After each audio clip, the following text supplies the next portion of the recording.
thank you very much for the invitation to come today for such an important symposium. I was actually saying to Harold before, I am here obviously representing the Royal Academy of Engineering, but I spent nearly 30 years in the telecoms industry, and when I got the invitation, it was a bit like having my inner geek unleashed, because I'm just really interested in the technical work that we are all doing. There's so many interesting questions and trajectories of research and development going on which are going to make a huge difference, not least how we will get MIMO to work on a really, really mass scale.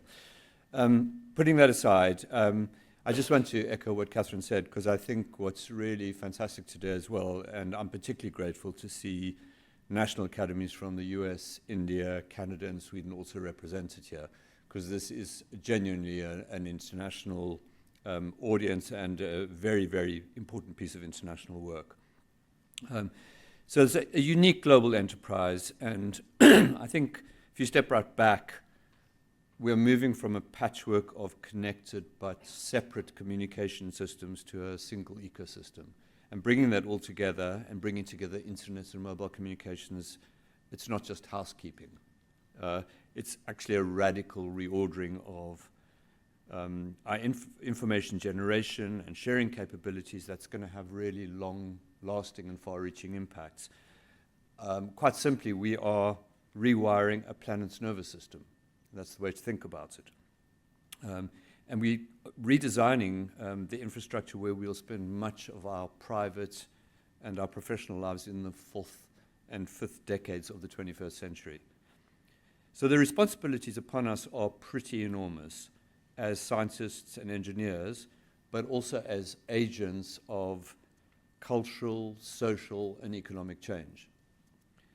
Before we go into today's discussions, I want us to think about some of the beneficiaries of our work in the year 2039, which is the time by which we expect 6G will have established itself as the operating system that underpins everything across the world.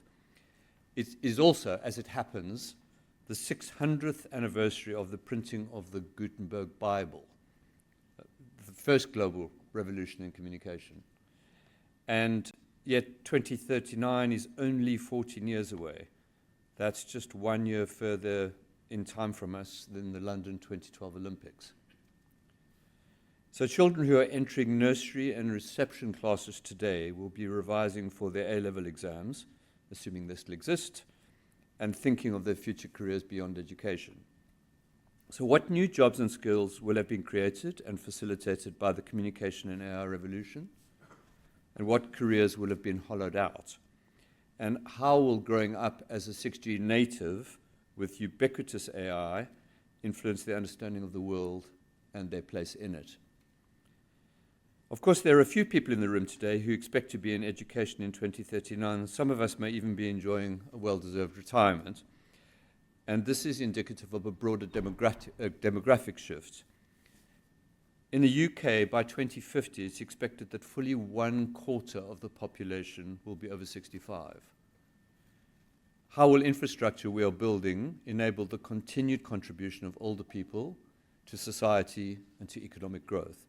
And how will 6G enable technologies like autonomous transport, ubiquitous sensing, improve quality of life, and provide vital care and support without overwhelming the working population? And while most developed countries are experiencing a similar demographic change, this will not be true across the whole world. I was also talking to Harold before because I have a deep involvement with what's happening in Africa. And in Africa, the working age population is set to double in the next 26 years, from 849 million in 2024 to 1.6 billion in 2050. And in fact, Africa is expected to account for 85% of the global growth in the working age population over that time. So this is an enormous opportunity for the continent and the world if we can solve critical problems around access to technology and to infrastructure. So a big question I'm posing is how can we ensure that our new communications infrastructure and the applications and the services that it provides prioritize young African needs and narrow rather than widening a digital divide? And very importantly, what role will it play in developing countries which are bearing the brunt of climate change today? So will it accelerate grid development and renewable energy transition and improve national capability for extreme weather monitoring and resilience? Or will it inadvertently create the conditions and incentives for runaway growth in carbon emissions? These are challenges that the population of 2039 will be intimately familiar with, and yet the architecture of our communication infrastructure is being determined by us today, not by our future selves. And the choices we make will either open up or close down opportunities for social and economic and environmental development and equity. So there are some things we know we should prioritize.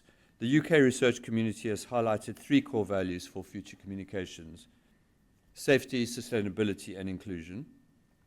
We should also try to embed some of the other qualities and values that shape and define our democracies today: economic well-being, fairness, equality, freedom, trustworthiness, security, and resilience. But the network will also inevitably be informed by our limitations, our failures of insight and imagination, our blind spots, and our biases. And the more we can draw upon diverse thinking and inputs in framing our research challenges, the greater the chance we have of delivering excellent engineering solutions and products that actually work well for everyone. So just to echo Catherine's point, I'm delighted that the UK research ecosystem has come together through projects like Titan, Cheddar, Joiner, HASC to unite the country's communication research leaders behind a common vision and set of values. And as Catherine said, the Connected Futures Festival, which took place yesterday at Joiner in Bristol, demonstrates the value of engineers not just working with each other, but sharing their dreams with social scientists, the arts, and the general public. So today's conference is a remarkable gathering. It's brought together a really vibrant and global community of researchers, regulators, policymakers, and business leaders from the communication sector and other user industries. But I would also urge you just to keep in mind the voices who aren't in the room today. As president of the Royal Academy of Engineering, I'm excited to be leading a new strand of activity which we're calling People Empowered by Technology. We've piloted this already during the course of the last year with People's AI Stewardship Summits in cities across the UK, where we connect the Academy's community of technology innovators directly with the public and ask them to listen to public hopes and fears about AI.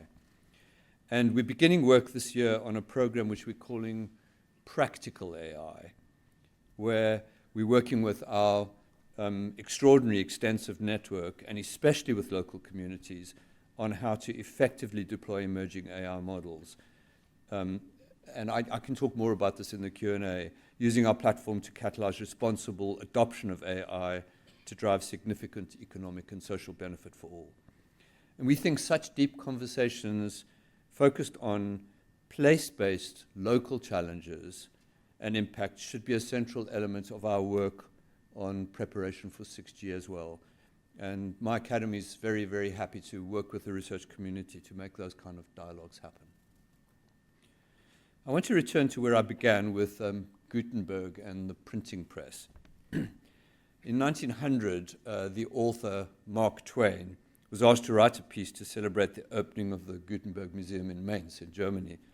And his words about the impact of the press could serve as both inspiration and warning for today's 6G community. And let me quote: "It created a new and wonderful earth, and along with it, a new hell. It found truth walking and gave it a pair of wings. It found falsehood trotting and gave it 2 pair. It found science hiding in corners and hunted. It has given it the freedom of the land, the sea and the skies, and made it the world's welcome quest. It has set peoples free, and other peoples it has enslaved. It is the father and protector of human liberty, and it has made despotisms possible where they were not possible before."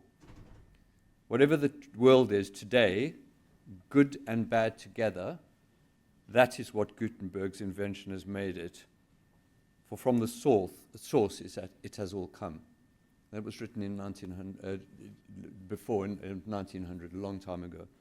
So our challenges are more acute, and our world is faster moving than Gutenberg's. Just witness what's happened with AI over the last year. But our agency in how our ideas are implemented has also grown. And we must always remember that technology, trajectories, and adoption are not inevitable, but are always choices that we have to make. So let's rise to the challenge to be the agents of a better world.